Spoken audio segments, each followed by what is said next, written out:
Hello दोस्तों, स्वागत है आप सभी का अपने प्यारे से खूबसूरत से चैनल पे जिसका नाम है एजुकेशन साथी। ठीक है, तो कैसे हैं आप सभी। आई होप आप सभी लोग अच्छे होंगे और पढ़ाई लिखाई भी बिल्कुल मज़े से कर रहे होंगे। तो दोस्तों, आज के वीडियो में हम लोग देखने वाले हैं हमारे भौतिक विज्ञान के अंतर्गत यानी फिजिक्स में आने वाले उन सभी महत्वपूर्ण कॉन्स्टेंटों को यानी नियतांकों को और उनका मात्रक सहित हम उनके मानों का आज हम लोग डिस्कस करने वाले हैं। ठीक है, क्योंकि आप जो है अगर कहीं भी जाएंगे, कोई भी न्यूमेरिकल फिजिक्स का सॉल्व करेंगे तो यह जो नियतांक है कहीं ना कहीं से अपना पैर उसमें डाल ही देते हैं। ठीक है, तो बहुत सारे दोस्त हैं जिनको जो है इसका जो है मान जो है याद नहीं रहता है। ठीक है, तो इसका मान याद करना बहुत ही ज़रूरी है। साथ साथ इसका जो है जो मात्रक होता है उसको भी ध्यान में रखना बहुत ज़रूरी है, क्योंकि अगर आपको जो है इसका मात्रक नहीं याद होता है तो आप जो है इसका डायमेंशन जो है अच्छे तरीके से नहीं निकाल पाएंगे। ठीक है, तो न्यूमेरिकल के लिए यह बहुत ही ज़रूरी है। ठीक है, जैसे आप जो है इसको समझते ही होंगे, इसका मतलब समझते ही होंगे क्या होता है। ठीक है, यह नहीं रहेगा तो इसका जो है नहीं बनेगा। ठीक है, अगर यह नहीं रहे तो इसका नहीं बनता है। ठीक है, मतलब दोनों का मिलना जरूरी है। दोनों रहेंगे तभी क्या होता है, बैलेंस होता है। समझते हैं ना, दोनों रहेंगे तभी बैलेंस होगा। ठीक है, तो अब ज़्यादा गहराई में नहीं घुसकर समझा रहे हैं, आप इतना से समझ गए होंगे कि इसका मतलब क्या होता है। ठीक है, इसके बिना इसका नहीं बनता और इसके बिना इसका नहीं बनता। ठीक है, वही बात इसका है, इसके बिना आप न्यूमेरिकल को लगा ही नहीं सकते हैं। ठीक है, इसके बिना आप न्यूमेरिकल को लगा ही नहीं सकते हैं और न्यूमेरिकल का भी अस्तित्व इन कांस्टेंटों के बिना संभव नहीं है। ठीक है, तो चलिए हम देखते हैं इसके मानों को। ठीक है, किसका वैल्यू कितना होता है और इसको कैसे हम याद रख सकते हैं। ठीक है, तो सबसे पहला हमारा आता है कि k इज इक्वल टू 1/4/ε0। ठीक है, यह हमारा जो है जब हम विद्युत आवेश तथा क्षेत्र को पढ़ते हैं तो उसमें जो है हमारा जो है पहले ही चैप्टर में इस k का वैल्यू आता है जिसका मान होता है 4πε0। ठीक है, और इसका जो वैल्यू होता है 9 × 10⁹ न्यूटन इंटू मीटर स्क्वायर प्रति कूलम स्क्वायर। ठीक है, तो यह हमारा हो जाता है। ठीक है, अब इसमें जो है आता है ε0, यह क्या है। ठीक है, इसको हम क्या कहते हैं, निर्वात की वैद्युतशीलता कहते हैं। ठीक है, इसको हम क्या कहते हैं, निर्वात की वैद्युतशीलता कहते हैं और इसका जो है वैल्यू होता है 8.85 × 10⁻12 कूलम स्क्वायर प्रति न्यूटन इंटू मीटर स्क्वायर। ठीक है, इसका बीमा याद करना बहुत ही आसान है। कैसे, देखिए इसका जो बीमा है उसको पलट दीजिए, पहले कर दीजिए कूलम स्क्वायर प्रति न्यूटन इंटू मीटर स्क्वायर। ठीक है, यह हमारा हो जाता है।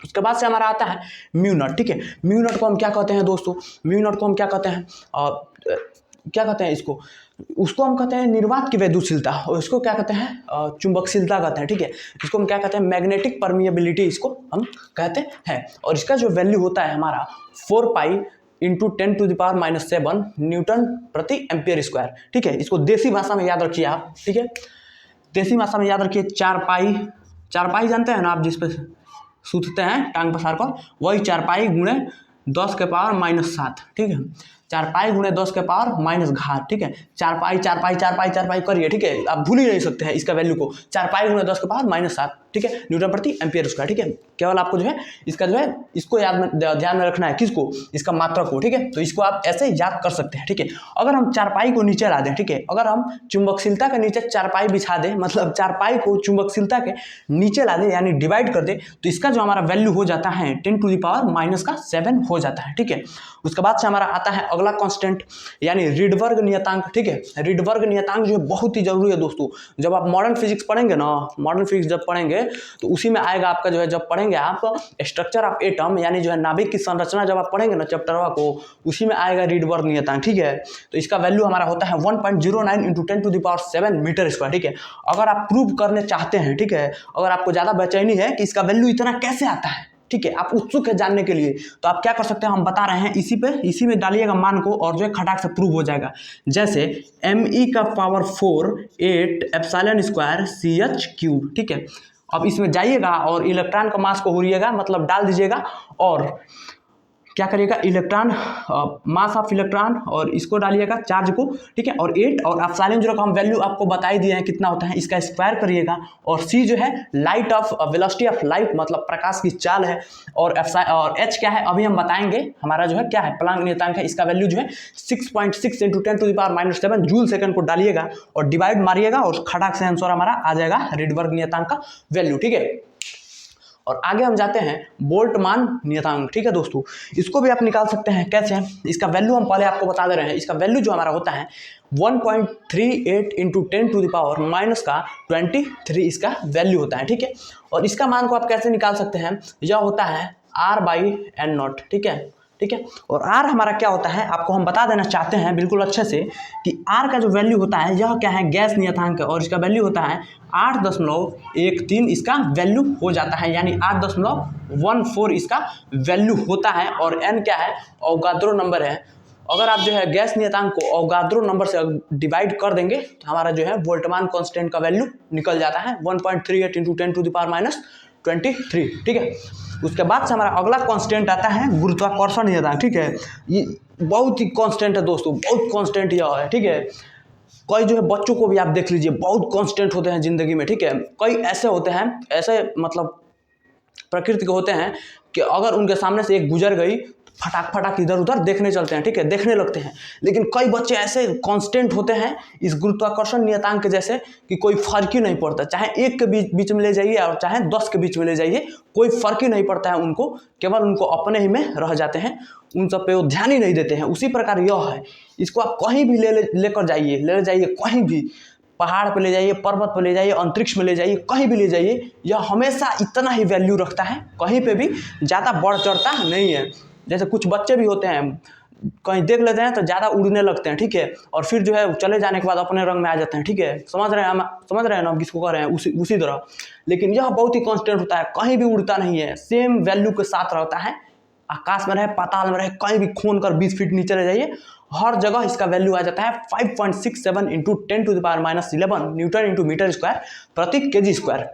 उसके बाद से हमारा आता है स्टीफन नियतांक। ठीक है, स्टीफन नियतांक का वैल्यू होता है 5.67 इंटू 10⁻⁻12 वोल्ट इंटू मीटर का पावर -2 इंटू किल्विन का पावर -2। ठीक है, इसको आप ऐसा याद रखिए, लिखिए 5 6 7 गुणे 10 लिख दीजिए। ठीक है, और बीच में पॉइंट मारिए। ठीक है, और यहाँ पे क्या लिख दीजिए? 7 के बाद हमारा क्या आता है? 8, और यहाँ पे -8 लिख दीजिए। कितना बढ़िया ट्रिक है दोस्तों, सबसे खूबसूरत यही है, इसको याद कर लीजिएगा। ठीक है, बिल्कुल अच्छे से।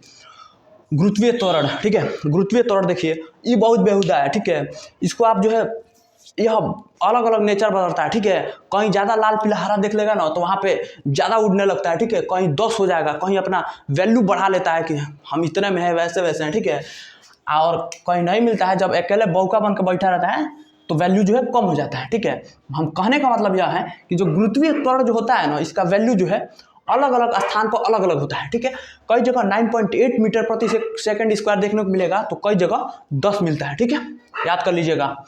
वीन नियतांक। ठीक है, वीन नियतांक जब 11वीं का यह नियतांक है दोस्तों, ध्यान में रखिएगा। 2.892 इंटू 10⁻³ मीटर इंटू केल्विन हो जाता है। ठीक है, यहाँ पे माइनस होता है। ठीक है, मीटर इंटू केल्विन इसका जो है हो जाता है। इसको भी जो आप अच्छे से देखिएगा। उसके बाद से हमारा आता है प्लांक नियतांक। ठीक है दोस्तों, बहुत बहुत इंपॉर्टेंट है, यह वेरी वेरी इंपॉर्टेंट है। ठीक है, यह भी मॉडर्न फिजिक्स का भाग है। प्लांक नियतांक, इसका भी वैल्यू जो है बिल्कुल रट्टा मार कर रखिएगा कि 2 बजे रात में भी अगर कोई पूछ दे आपसे कि प्लांक नियतांक बोलिए, खटाक से बोल दीजिएगा। ठीक है, इसका वैल्यू याद रखिए 6.6 इंटू 10⁻⁻34 जूल सेकेंड होता है। ठीक है, अगर आप ये याद करते हैं तो डायमेंशन जो है आप जो है चुटकियों में निकालेंगे दोस्तों। उसके बाद से पाई आता है।